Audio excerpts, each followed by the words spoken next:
Le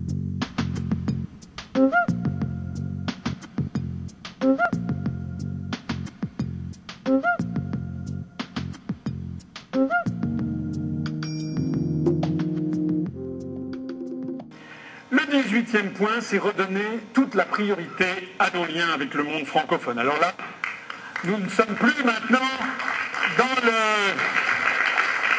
On n'est plus dans le registre du programme du Conseil national de la résistance, quoique, vous vous rappelez qu'il parlait d'améliorer le statut juridique et social des populations indigènes. Il utilisait évidemment les termes de son époque. En 1944, la France avait encore tout son empire colonial, mais il y avait déjà une idée fondamentale derrière, qui était l'idée de développer des liens tout à fait particuliers, nouveaux, et des liens d'égaux à égaux avec les pays de l'ensemble issus de la colonisation française. Je rappelle d'ailleurs au passage, cette chose insuffisamment soulignée, c'est que lorsque la Constitution française a été adoptée en 1958, elle avait un titre 13 qui s'appelait de la communauté, et qu'elle est la communauté des États francophones.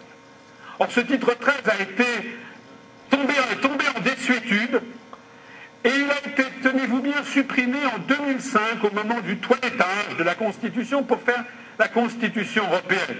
Donc c'est tout à fait saisissant de voir qu'au moment où on a prétendu enfermer la France dans un périmètre artificiel avec la Lettonie ou l'Estonie, et bien au même moment on supprimait les vestiges de ce qu'aurait pu être une communauté des États francophones. Alors, eh bien, je rappelle que l'Organisation internationale de la francophonie est un des éléments très importants du rayonnement de la France. Je rappelle que c'est un atout totalement décisif de notre pays et laissé en jachère par les dirigeants français sous prétexte de construction européenne, puisque nous affirmons que nous sommes les alliés des Allemands, des Italiens, des Slovaques, des Polonais, des Lettons, etc. Du coup, on se coupe de ce qui faisait notre vraie puissance, et tout ceci souvent au grand désespoir d'un certain nombre de ces pays du monde qui regardaient vers Paris et qui sont de plus en plus désespérés. Je rappelle qu'il y a ici une formidable possibilité de développement mondial. Je rappelle que la francophonie, c'est justement tout le contraire du choc des civilisations, puisqu'il y a ici, vous avez les Jeux de la francophonie qui se sont déroulés au Liban en haut. Vous avez ici une publicité qui avait été faite par les expatriés français en Chine, parce que quand on vit loin de France, on se rend compte à quel point on a une proximité avec les peuples francophones.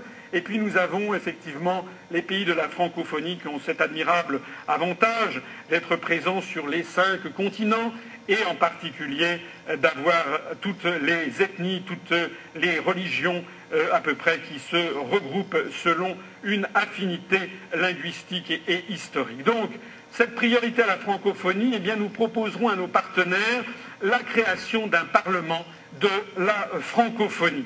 Et il sera installé où? Eh bien, je vous le donne en mille, il sera installé justement dans les locaux de l'UNESCO, que nous aurons donc vidés pour les transférer à Strasbourg, où ils auront beaucoup plus la place pour signaler justement la paix. D'ailleurs, ça sera mieux, puisque Strasbourg est une ville qui se trouve à la frontière du monde latin et du monde germanique. Donc ça sera un extraordinaire symbole. En revanche, eh bien, les locaux de l'UNESCO sont tout à fait à la taille de la quarantaine de pays et qui sont membres de la francophonie. Nous proposerons, là aussi, je ne sais pas si nos partenaires l'accepteront, nous proposerons ce Parlement qui serait installé dans ces locaux à Paris, dont l'objectif serait d'entretenir un lien politique permanent entre les États de la francophonie, et non pas un vague secrétariat qui manque considérablement de moyens, et puis un sommet une fois tous les 2 ans, de donner corps à une véritable communauté francophone, de contrecarrer les théories racialistes et guerrières du choc des civilisations promues par les think tanks américains et dont la construction européenne est une application régionale, de permettre l'élaboration, si c'est possible, de positions communes de la francophonie sur tous les grands sujets planétaires. Par exemple, sur le système financier international, par exemple la réforme de l'Organisation mondiale du commerce, par exemple les termes de l'échange, par exemple les évolutions naturelles et sans doute souhaitables du franc CFA, par exemple les problèmes environnementaux, par exemple la paix dans le monde, eh bien je veux vous assurer que si dans des instances comme l'ONU, l'Organisation mondiale de la santé, l'Organisation mondiale du commerce, etc., il y avait les 40 États de la francophonie qui avaient une position commune de temps en temps sur un sujet, eh bien ce serait quelque chose de très important. Très important.